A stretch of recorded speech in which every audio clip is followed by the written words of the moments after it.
No Ar, um programa que mostra, divulga e debate o terceiro setor, dando voz à solidariedade e construindo a cidadania.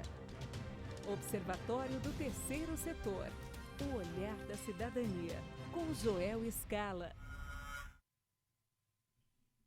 Olá, boa tarde, eu sou Joel Scala e começa agora mais um Observatório do Terceiro Setor, o olhar da cidadania. As classes C, D e E compõem 68% da população brasileira. Segundo o critério de classificação social da população, o Critério Brasil, adotado pela Associação Brasileira de Empresas de Pesquisa, a ABEP. No ano de 2015, cerca de 3 milhões e 700 mil pessoas saíram da classe C e E e caíram para as classes D e E, por causa da crise econômica no nosso país. Esses números eles foram elaborados pelo Departamento de Pesquisas e Estudos Econômicos do Banco Bradesco. Para conversar sobre o assunto, nós vamos conversar com a socióloga, a Cláudia Cirré. Ela é mestre e doutora em Sociologia pela Universidade de São Paulo e autora do livro Consumo Popular, Fluxos Globais. Atualmente ela é pesquisadora independente e tem um canal no YouTube sobre o saber cotidiano. Boa tarde, Cláudia. Muito obrigado pela sua presença. Eu que agradeço. Essas pesquisas que aqui nós acabamos de citar, essa pesquisa, ela reflete que a crise econômica já atingiu a classe C e D. Sim, a crise econômica atingiu todas as classes, claro que com magnitudes diferentes. Se a gente for pensar em questões de vulnerabilidade social, aqueles mais vulneráveis, ou seja, as classes C e D, perante as classes A e B, são os que acabam sofrendo mais, né? Porque eles são mais atingidos, eles têm menos recursos, então um pouco que se tira desses recursos já vai afetar a vida dessas pessoas. Ou seja, estão pagando a conta pela crise. Sim, quem paga, na verdade, são os pobres. Muito bem, como acontece todas as terças-feiras, o jornalista Franklin Valverde, do Observatório do Terceiro Setor. Boa tarde, Franklin. Boa tarde, Joel. Boa tarde, Cláudia. E você que está em sintonia com o Observatório do Terceiro Setor. Franklin, antes de nós conversarmos sobre o tema do consumo das classes populares, temos novidades na cultura e vamos conversar sobre esse assunto importante, né? Essa crise econômica atingindo a população de baixa renda. Sim, só adiantando, nós vamos falar sobre um documentário e uma peça de teatro. Muito bom. Você gosta de teatro, Cláudia? Gosto.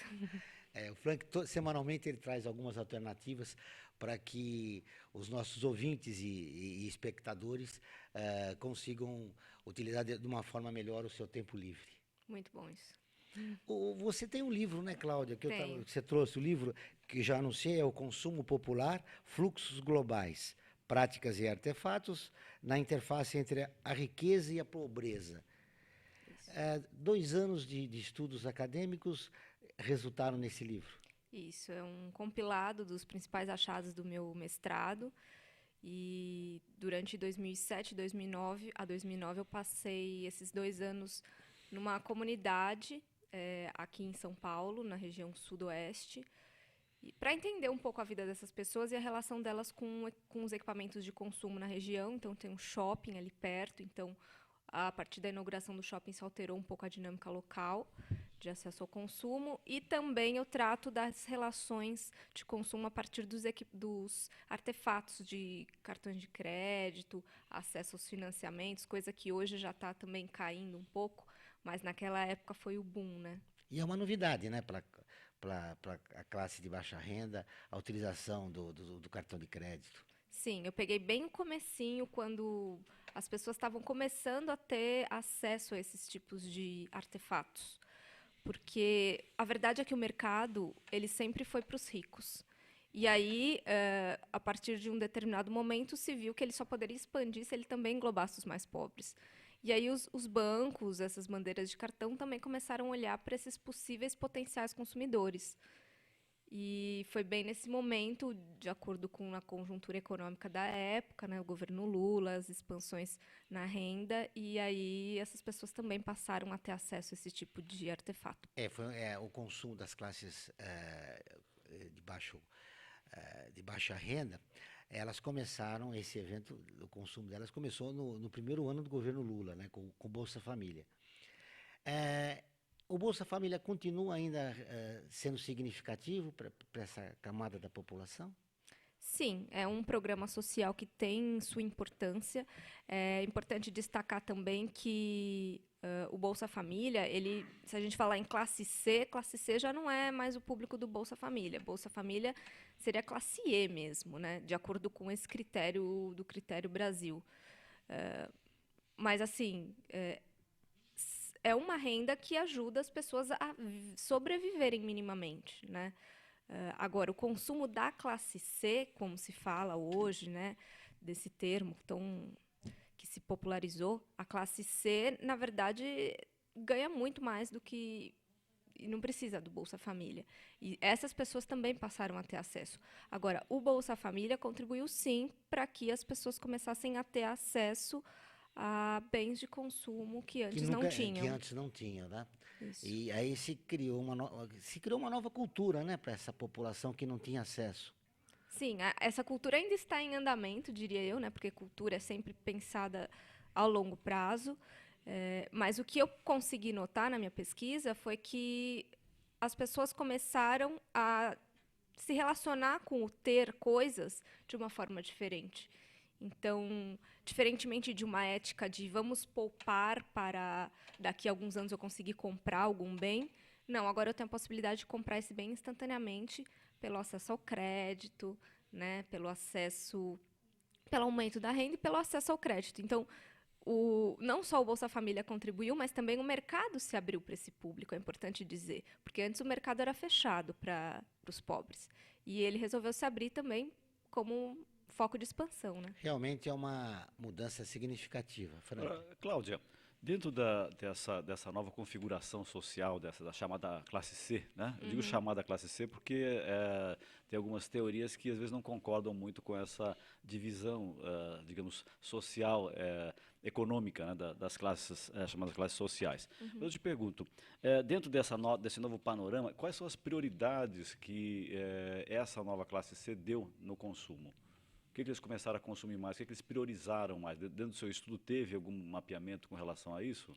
Sim, e aí vão ter os cortes de idade, os cortes também de, enfim, escolaridade, enfim.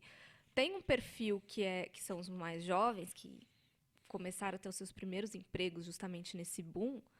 Eles foram para o mercado para consumir coisas que eles nunca tiveram acesso. Então, roupas, né, tênis, mesmo viagens, Celular, né? celulares, enfim, todos esses artefatos eletrônicos, aparelhos de som, TV.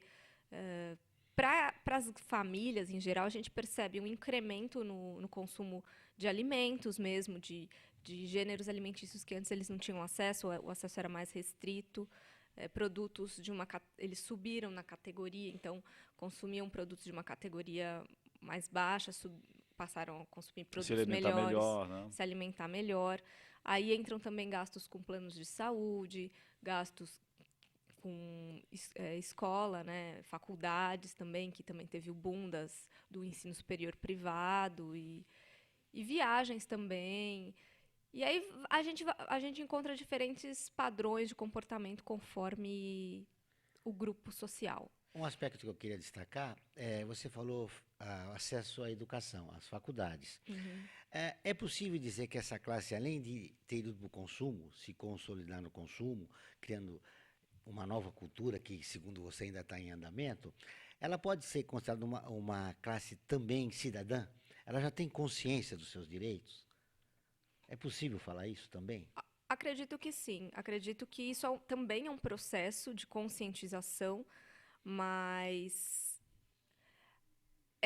as últimas eleições mostraram que essa população que ganhou todos esses, né, essa mudança de vida, ela ficou muito consciente do que gerou essa mudança e votou pela permanência, certo? E fez a escolha em cima dessa mudança. Fez a escolha em cima do que aconteceu. Então, de alguma forma, essa consciência existe.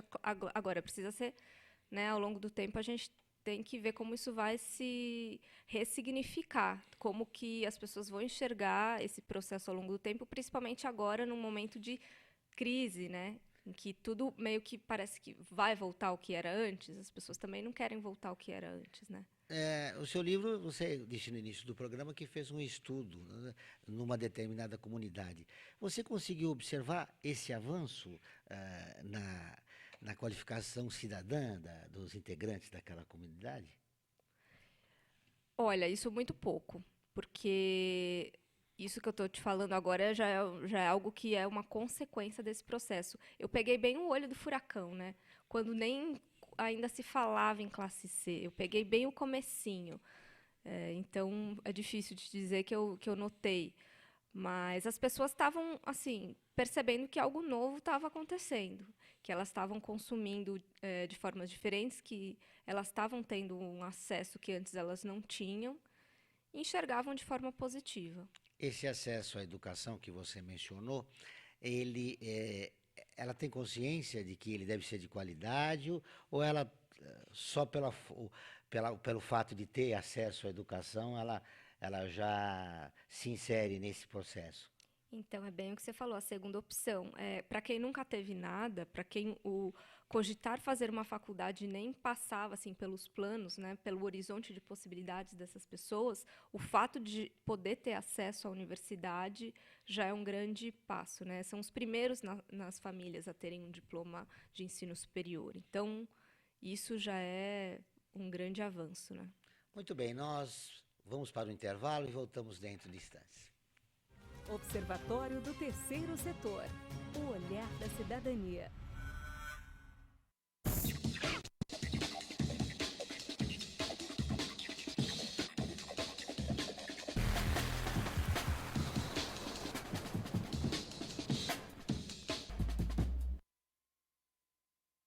A vida nos traz muitas conquistas, mostrando que todo conhecimento e esforço compensaram em cada detalhe, cada emoção. Estudar na FIA me fez crescer profissionalmente e a conquistar um objetivo maior, que foi a felicidade de ajudar meus filhos numa carreira brilhante.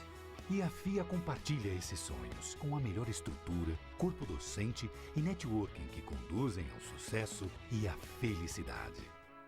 FIA, sua maior conquista.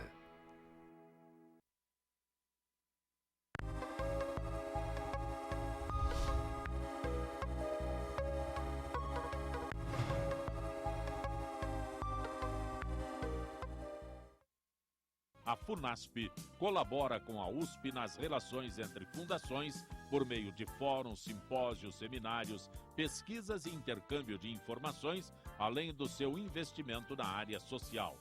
Para melhores informações, entre no nosso site www.funasp.org.br. FUNASP, um marco entre o universo acadêmico e a sociedade.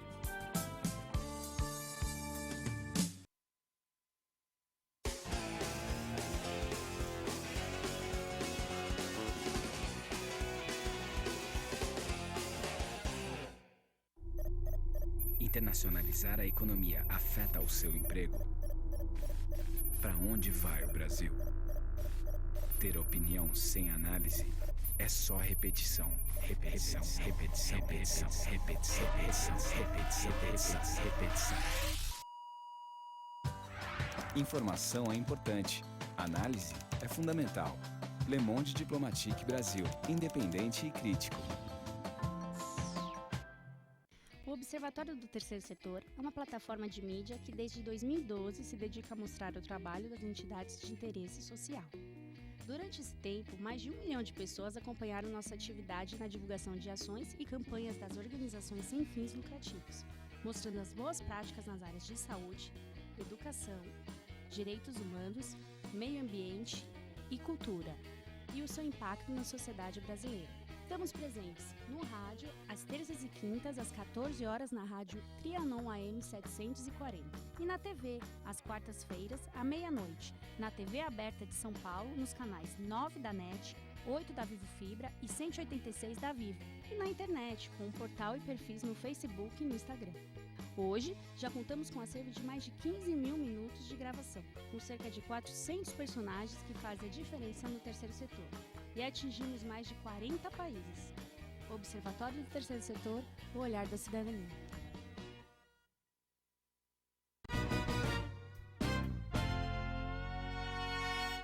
Observatório do Terceiro Setor. O olhar da cidadania. Voltamos com o Observatório do Terceiro Setor, o olhar da cidadania. Participe do nosso programa através do WhatsApp 11 9 9507 71295. Repetindo, 99507 71295. Ou através do nosso Facebook, que você está vendo aí na tela, facebook.com/Observatório Três Setor. Agora nós vamos com a reportagem da Rádio ONU, a nossa parceira de conteúdo. A matéria de hoje é o papel da sociedade civil nas conquistas da ONU Mulheres. A Mônica Vilela, de Nova York, tem as informações. A sociedade civil é um elemento fundamental para o sucesso do trabalho da ONU Mulheres. O engajamento feminino no processo de decisão e a parceria com organizações civis e não governamentais ajudam nos avanços da agência, como declarou Julian Pelot, especialista da ONU Mulheres em Nova York. Pelot está participando do encontro de avaliação do plano estratégico da agência especializada em promover igualdade de gênero e autonomia para as mulheres. Nessa entrevista à Rádio ONU, Julian Pelot falou da cooperação com a sociedade civil antes da abertura da reunião do Conselho Diretor da ONU Mulheres, na sede das Nações Unidas. Isso é uma das lições dessa revisão que a gente está fazendo agora, que foi realmente um dos elementos mais importantes do nosso sucesso. A nossa habilidade de trabalhar com a sociedade civil, com os movimentos das mulheres, a criar espaços para eles poderem fazer o trabalho deles, para eles poderem trabalhar com governos, com o setor privado, com vários parceiros.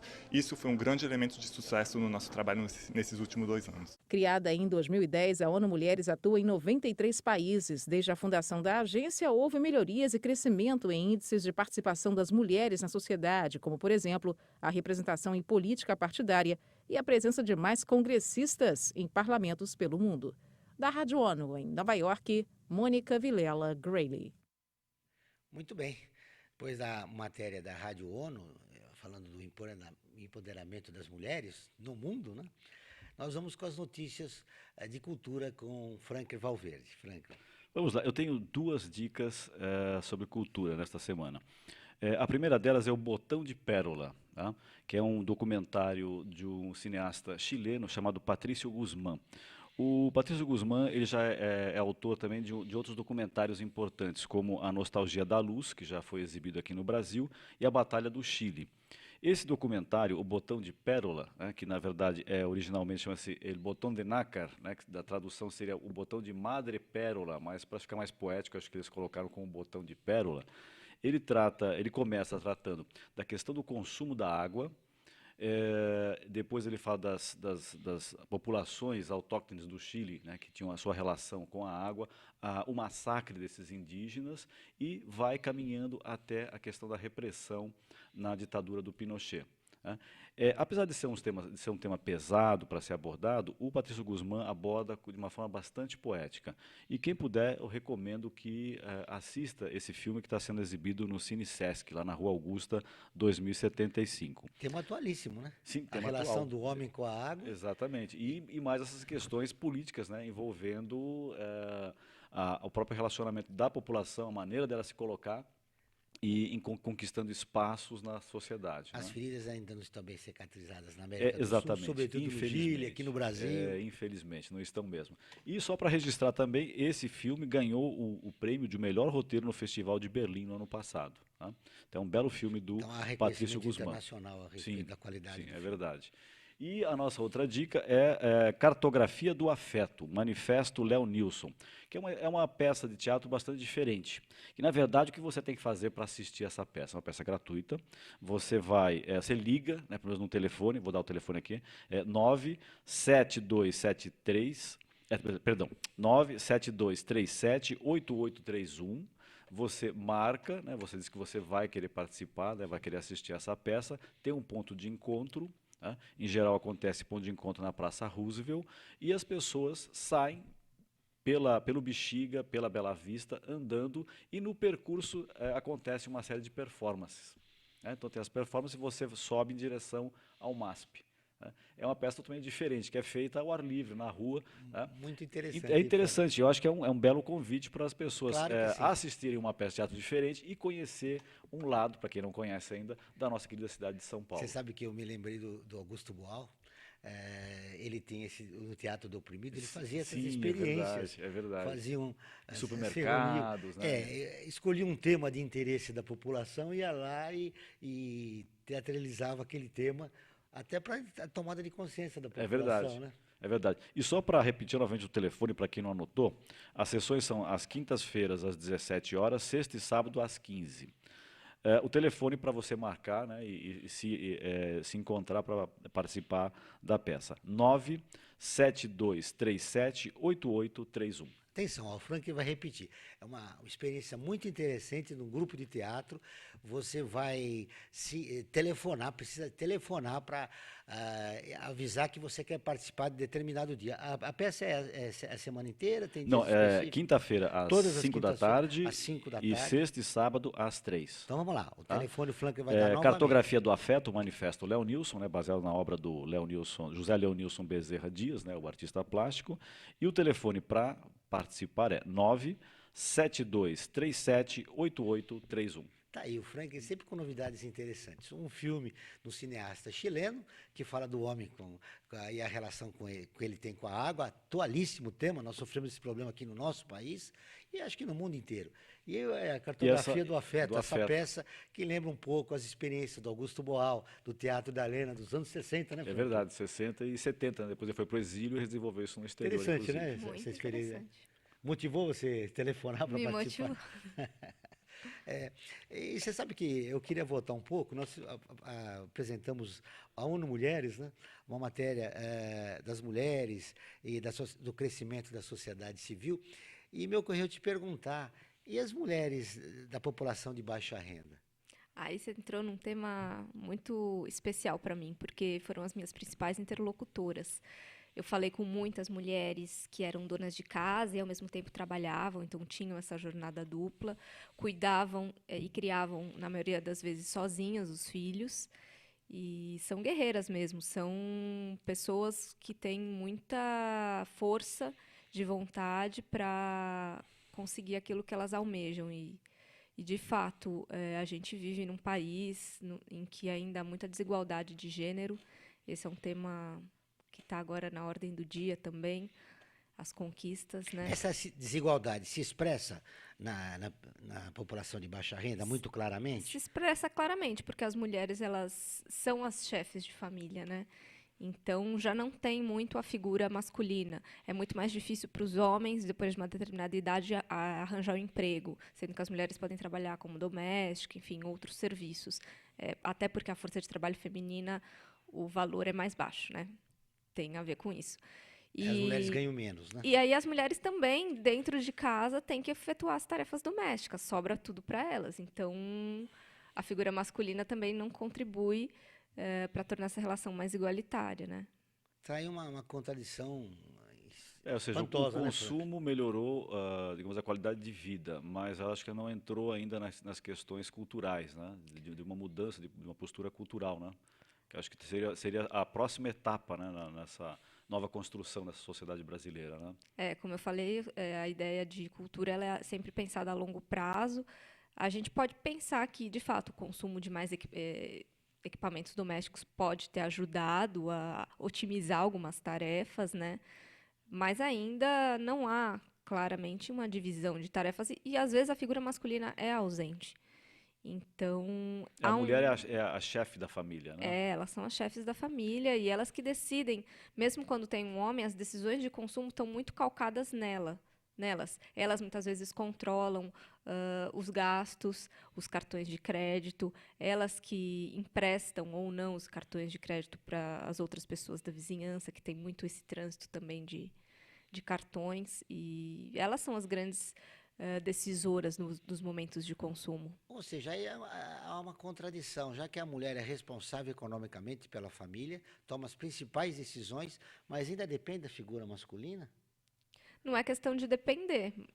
Assim, o que a gente percebe é que se há uma relação homem-mulher, né, casados, a ideia é que haja um compartilhamento igual de tarefas. Agora, se essa figura masculina é ausente, essa mulher, ela talvez por ausência também do Estado, de fornecer condições para ela também poder criar os filhos de uma forma que não sobre tudo para ela, acaba também isso atingindo, né, consequentemente sobrecarregando essa mulher. Então, na verdade, o que falta são redes de apoio. Essas redes de apoio existem na periferia, as mulheres se ajudam muito entre si, uma fica com o filho da outra, né, tem essa troca.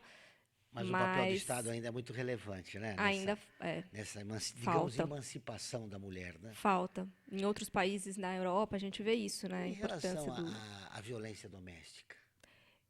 Então, isso é um tema que não é muito falado, é mantido nas entrelinhas, mas existe, né? Violência doméstica está presente em todas as classes sociais, só que ela ganha um outro contorno, né, na periferia, nas relações periféricas, até acho que por conta da configuração das moradias, todas muito, muito próximas, e as pessoas ficam sabendo mais do que acontece, né? As paredes são muito finas, né? As paredes são muito finas. Ouvindo tudo que acontece na casa ao lado, né? Mas enfim, existe, né? Ampliando um pouco o seu tema, né, acho que da sua pesquisa, que é uma pesquisa bastante rica, você tratou também da questão do consumo e o jovem, né? Esse jovem que, digamos, os pais, né, desse jovem, essa geração que passou durante a sua infância e juventude uma série de dificuldades. Sim. E depois de um determinado momento, né, até pelas políticas do Estado brasileiro, do governo que estava na época, do governo Lula, enfim, e da situação do mundo, passou a ter um consumo maior. Agora, esse jovem, de uma certa forma, ele não teve as mesmas dificuldades, as mesmas carências que os pais, né? Que acho que os pais, até em função de tudo que dessa mudança de governo, conseguiu ofertar, digamos, um nível de vida melhor para eles. Como é que é a relação deles com esse consumo?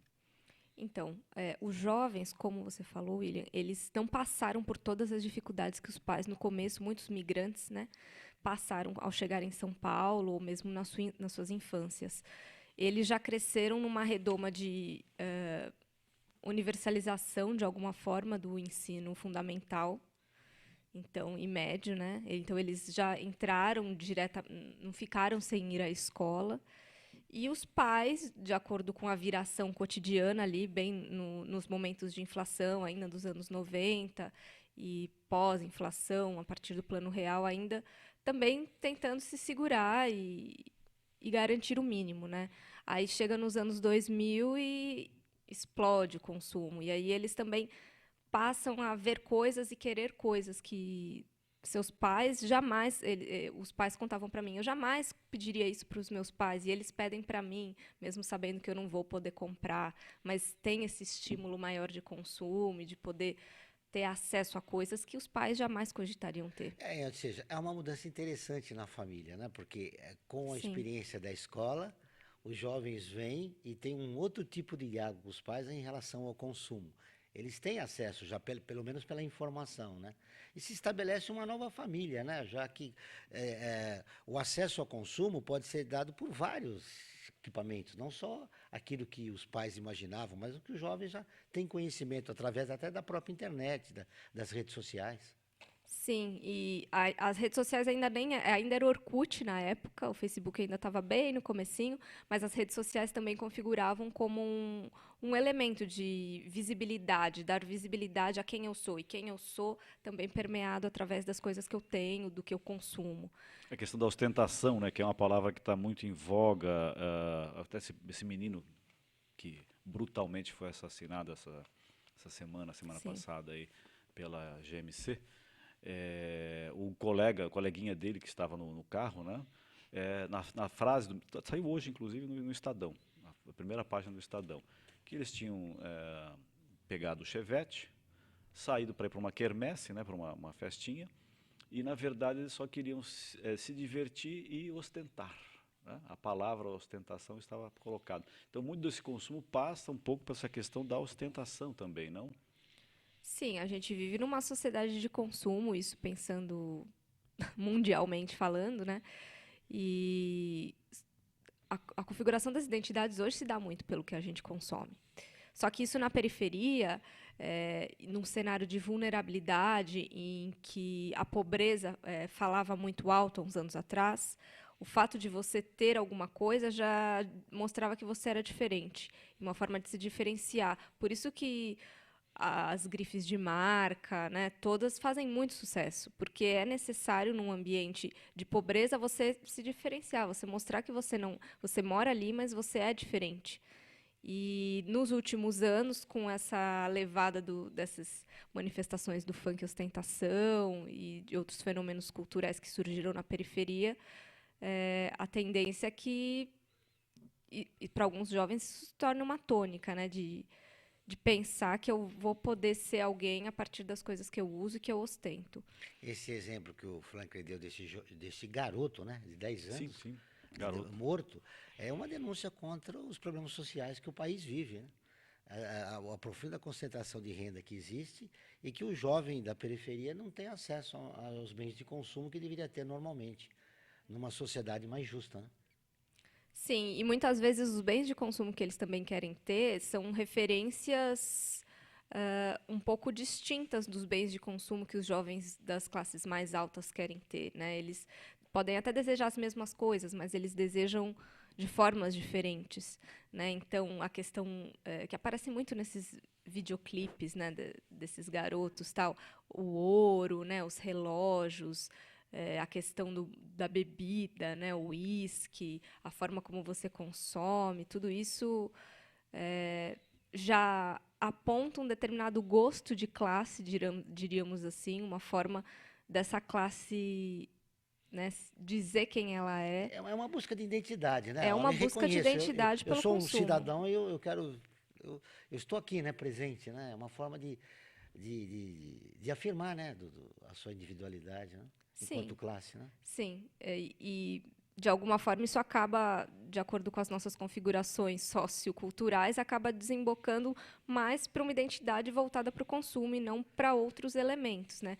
A identidade periférica, ela é múltipla, é importante dizer. Há outros jovens que pensam de forma diferente, agem de forma diferente, têm outras referências, mas isso hoje ainda é muito forte, digamos assim, né? Muito bem. Nós vamos para o intervalo e, na volta, vamos conversar com você, que, através do nosso WhatsApp, fez perguntas e quer participar do nosso programa.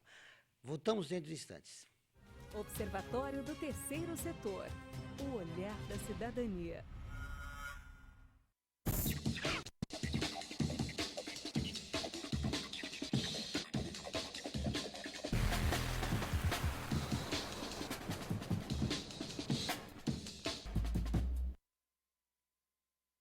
A vida nos traz muitas conquistas, mostrando que todo conhecimento e esforço compensaram em cada detalhe, cada emoção.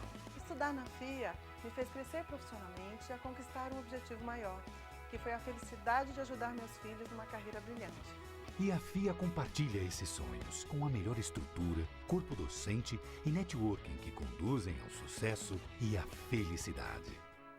FIA, sua maior conquista.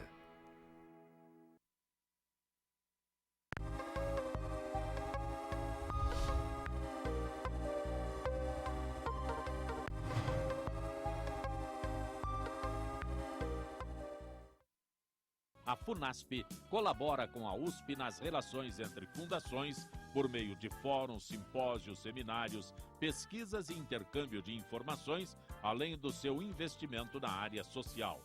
Para melhores informações, entre no nosso site www.funasp.org.br. FUNASP, um marco entre o universo acadêmico e a sociedade.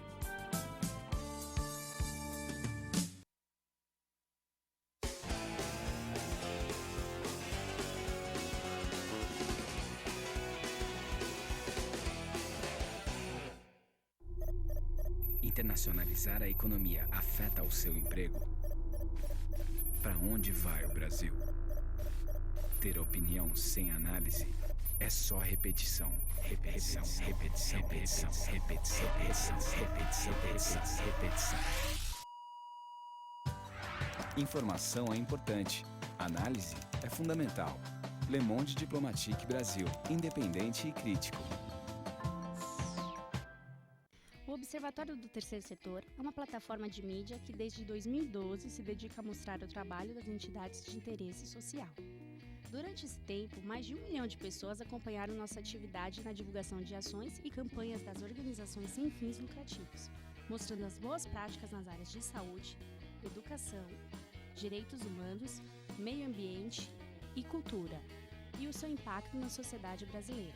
Estamos presentes no rádio, às terças e quintas, às 14 horas, na rádio Trianon AM 740. E na TV, às quartas-feiras, à meia-noite, na TV aberta de São Paulo, nos canais 9 da NET, 8 da Vivo Fibra e 186 da Vivo. E na internet, com um portal e perfis no Facebook e no Instagram. Hoje, já contamos com um acervo de mais de 15 mil minutos de gravação, com cerca de 400 personagens que fazem a diferença no terceiro setor. E atingimos mais de 40 países. Observatório do Terceiro Setor, o olhar da cidadania.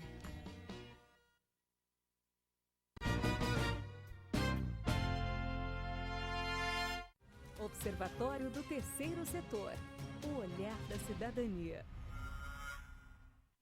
Muito bem, voltamos com o Observatório do Terceiro Setor, o olhar da cidadania. Agora com a participação de você, ouvinte, internauta, que se comunicou aqui com o Observatório e quer levantar algumas questões a respeito do tema do programa de hoje.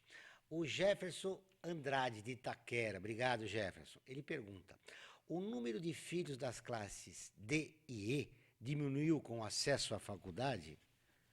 Sim, esse é um processo que já vem vindo, né? Se a gente for olhar para as últimas pesquisas do IBGE, a gente percebe que a taxa de natalidade, de fecundidade, da população vem caindo.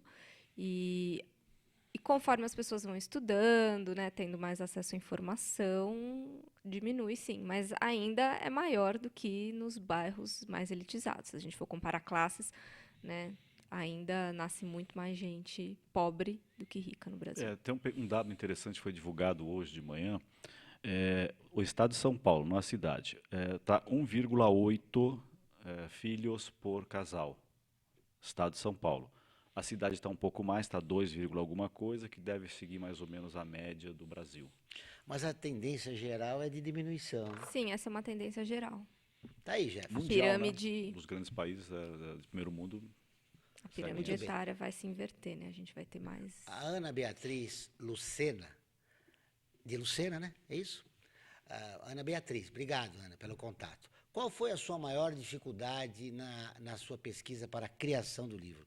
Que maior dificuldade você enfrentou na criação do teu livro? Então, o livro foi fácil, porque eu já tinha todo o material escrito, né? Só tive que reformular numa linguagem mais acessível, tal. Na pesquisa em si, a maior dificuldade foi fazer as pessoas falarem comigo, na verdade, porque, como toda pesquisa antropológica, pressupõe uma certa intimidade, inclusive para abordar questões de orçamento doméstico, quanto que as pessoas ganhavam, quanto que elas gastavam com o consumo delas no mês. Então, até eu ganhar essa intimidade com as pessoas, demorou um pouquinho, tanto que foram 2 anos ali. E as grandes descobertas surgiram mais para o final. São vários desafios, né, que você enfrentou. O primeiro é você conseguir entrar na casa. Né? Entrou na casa. Depois é que a pessoa abrisse aquelas informações que são íntimas, né, próprias de uma família. Muito né? íntimas. Quanto consome, a renda como per capita, consome. Como consome. Exatamente. É muito... Se você for fazer uma pesquisa desse jeito, se eu fosse fazer com gente mais rica, com certeza ia ser mais difícil. Eu percebo, assim, porque hoje eu faço pesquisas, né, diversas pesquisas, e quem é de classe mais alta geralmente é mais restrito em falar quanto ganha e como gasta. Eles têm mais sigilo, assim. Já os mais pobres não vem problema muito em dizer, mas precisa de uma intimidade, né? Aí chegar Quem nesse é mais ponto... acessível, homem ou mulher, neste ambiente? Depende. Eu sou mulher, então, para mim, as mulheres foram mais abertas. Né? Eu tinha mais facilidade em falar com mulheres, tanto que as minhas interlocutoras e seus filhos eram meus principais entrevistados.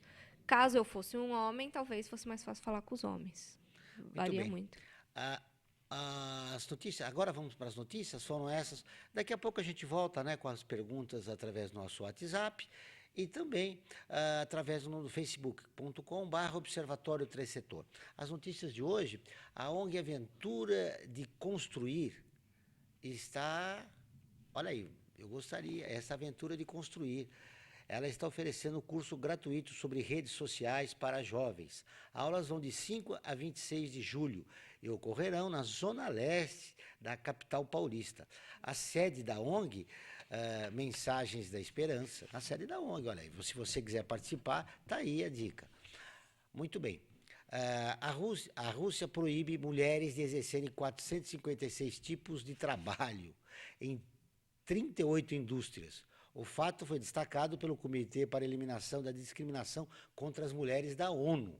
Para ver essas e outras notícias, acesse o observatório3setor.com.br. Nossa, é um absurdo, hein? Pois é, tem que entender melhor o que é. Quais são esses tipos de trabalho. Muito bem. Agora, eu vou falar uma coisa importante. A campanha Eu Me Importo. A 10ª imagem da campanha Eu Me Importo foi dedicada às vítimas de violações de direitos humanos, que diz respeito a tudo que é essencial para uma vida digna, como alimentação, habitação, liberdade e, sobretudo, educação. A imagem é a última da campanha Eu Me Importo, que desde janeiro vem chamando atenção para questões importantes do cotidiano e já alcançou quase 1,5 milhão de pessoas. Para participar, acesse a nossa página no Facebook e compartilhe. facebook.com/Observatório 3 Setor. Você já acessou o nosso Face? Acessei, curti já no Face. Participou da nossa campanha? Só essa imagem que nós estamos falando, ela já atingiu mais de 240 mil pessoas. O total, como eu disse antes também, atingimos mais de 1.300.000 pessoas com as campanhas que nós estamos realizando desde o começo do ano. Voltando à coisa da Rússia, aquela notícia que vocês podem ler como a notícia completa no Observatório do Terceiro Setor, proibir as mulheres é uma coisa bem desagradável, né? Quando a mulher luta pela emancipação, vem uma proibição dessa? A gente está vivendo tempos bem sombrios, né? No mundo e no Brasil com relação à questão feminina, porque cada dia é uma notícia nova, né? E o curioso é que, no caso da Rússia, né? A Rússia de hoje, a verdade, ela passou antes pela União Soviética, né? Era a Rússia lá para trás, União Soviética, e depois com a queda do muro, voltou a ser Rússia. E o curioso é que, claro, por mais problemas que se tivesse na sociedade soviética, a mulher tinha um tratamento, pelo menos em tese, igualitário, né? Coisa que, infelizmente, agora nessa volta da Rússia a gente não encontra, né? Pelo menos no discurso, né? Era a luta pela igualdade de gênero, né? E isso acontece. Essa barbárie que é generalizada no mundo, que fenômeno é esse? Você já fez uma leitura disso? O que está acontecendo? Eu estou tentando entender também, junto com os outros meus colegas das ciências sociais. Por hora, o que eu consigo perceber é que são ondas de um conservadorismo que está tomando conta das principais instituições de poder, porque, né, discursos para a igualdade sempre existiram, enfim, mas por um momento configurações políticas permitiram que isso fosse levado a sério e constituísse políticas públicas, né? Agora, no momento atual, a gente percebe uma tomada do poder por setores muito conservadores, né? Nos Estados Unidos a gente está vendo isso, Europa agora, essa questão recente da semana passada, enfim. Da Grã-Bretanha, né, querendo sair da Ásia. E aqui no Brasil nem se fala, né? É complicado. Seja, um dos principais motivos da saída da Inglaterra, da comunidade europeia, a questão dos imigrantes. Sim, né? É o preconceito que a pedra de toque aí do pedido de saída do Reino Unido, né, da comunidade europeia, né? Imaginava-se no primeiro dia que era um tiro no pé. Espero que não seja no coração da Inglaterra. Nós vamos para o intervalo e voltamos dentro de instantes. Observatório do Terceiro Setor. O olhar da cidadania.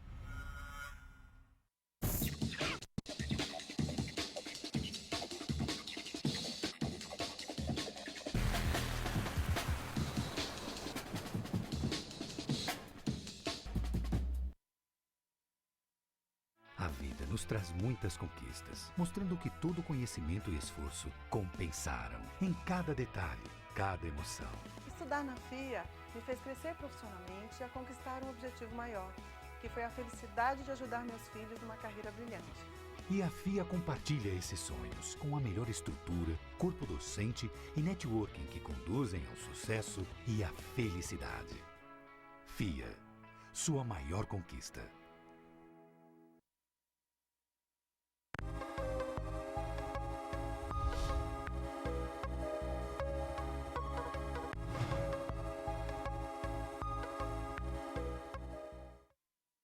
A FUNASP colabora com a USP nas relações entre fundações por meio de fóruns, simpósios, seminários, pesquisas e intercâmbio de informações, além do seu investimento na área social. Para melhores informações, entre no nosso site www.funasp.org.br. FUNASP, um marco entre o universo acadêmico e a sociedade.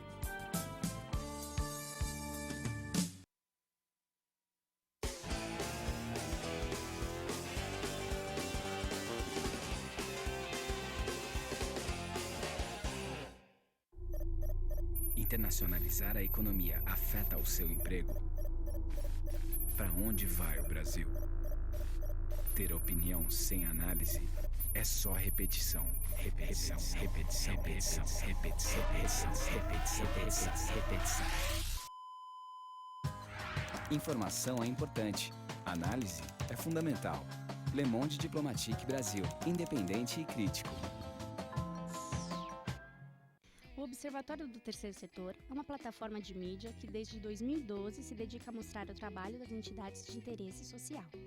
Durante esse tempo, mais de 1 milhão de pessoas acompanharam nossa atividade na divulgação de ações e campanhas das organizações sem fins lucrativos, mostrando as boas práticas nas áreas de saúde, educação, direitos humanos, meio ambiente e cultura, e o seu impacto na sociedade brasileira. Estamos presentes no rádio, às terças e quintas, às 14 horas, na rádio Trianon AM 740. E na TV, às quartas-feiras, à meia-noite. Na TV aberta de São Paulo, nos canais 9 da NET, 8 da Vivo Fibra e 186 da Vivo. E na internet, com o portal e perfis no Facebook e no Instagram. Hoje, já contamos com um acervo de mais de 15 mil minutos de gravação, com cerca de 400 personagens que fazem a diferença no terceiro setor. E atingimos mais de 40 países. Observatório do Terceiro Setor, o olhar da cidadania.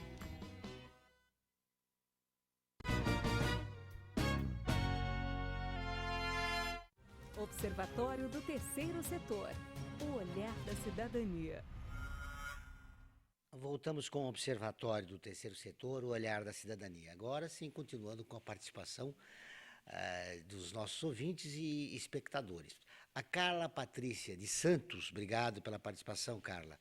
Eu li que o jovem da classe D e A usam 70% do seu salário para comprar roupas e sapatos de marca.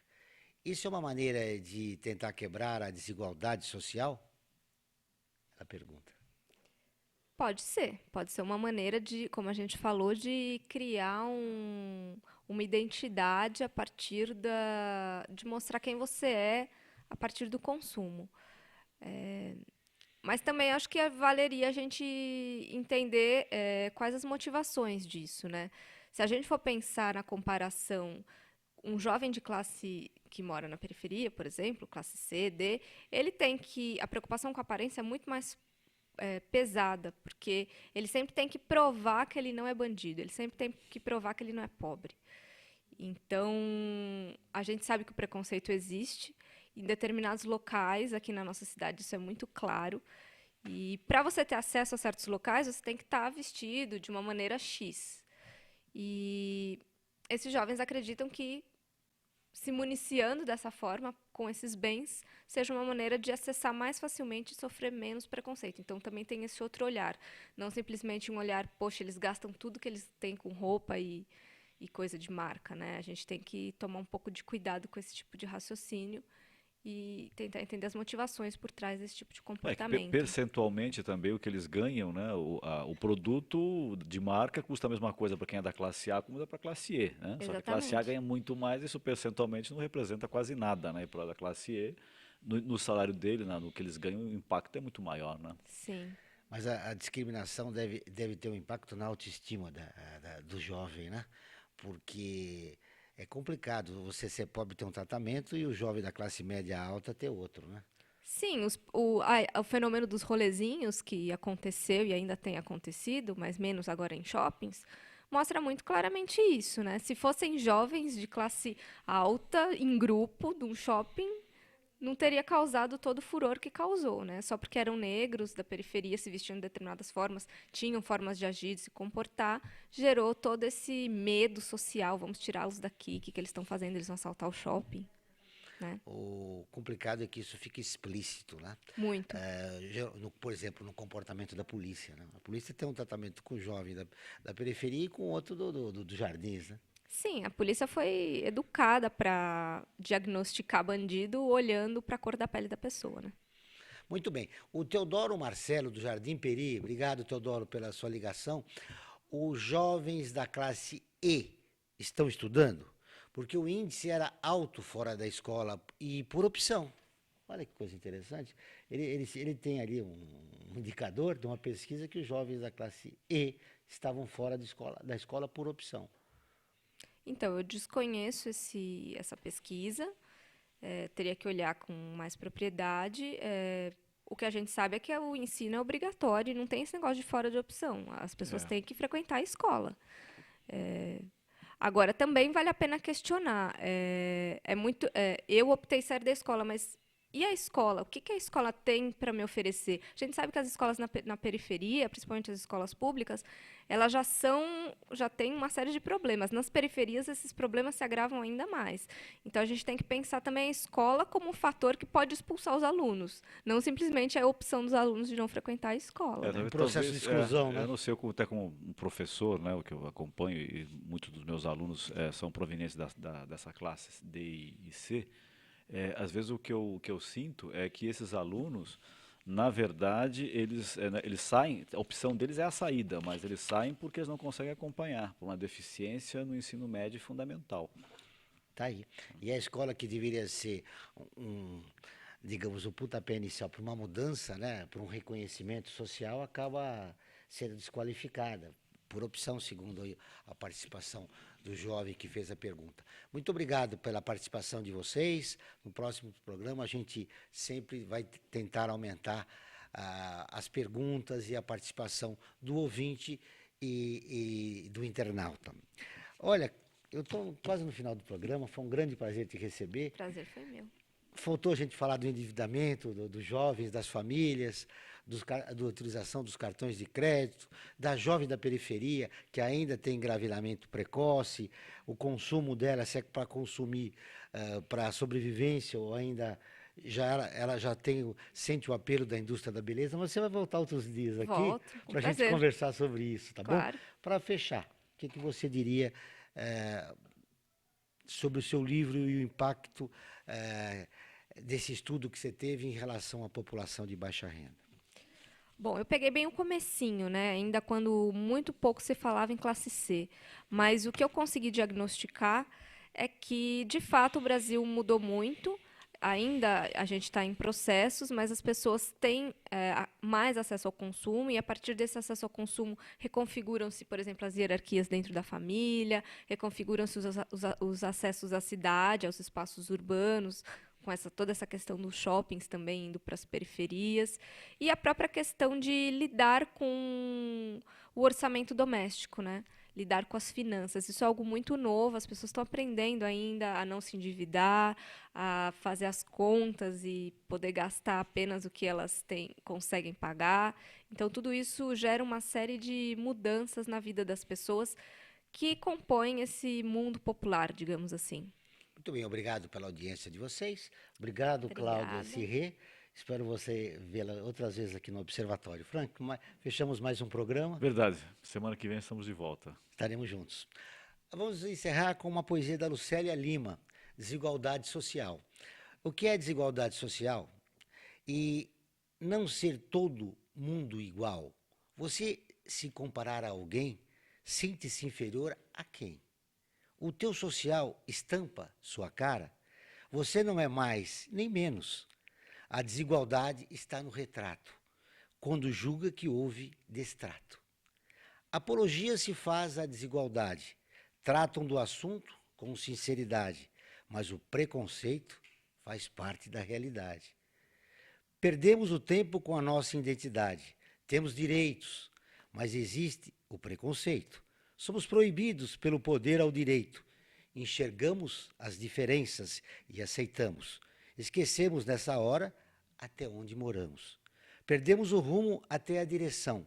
Sabemos que, mesmo trabalhando, nem eu, nem Andorinha faz verão.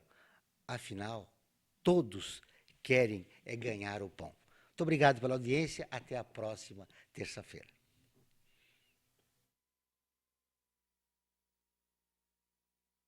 Divulga e debate o terceiro setor, dando voz à solidariedade e construindo a cidadania.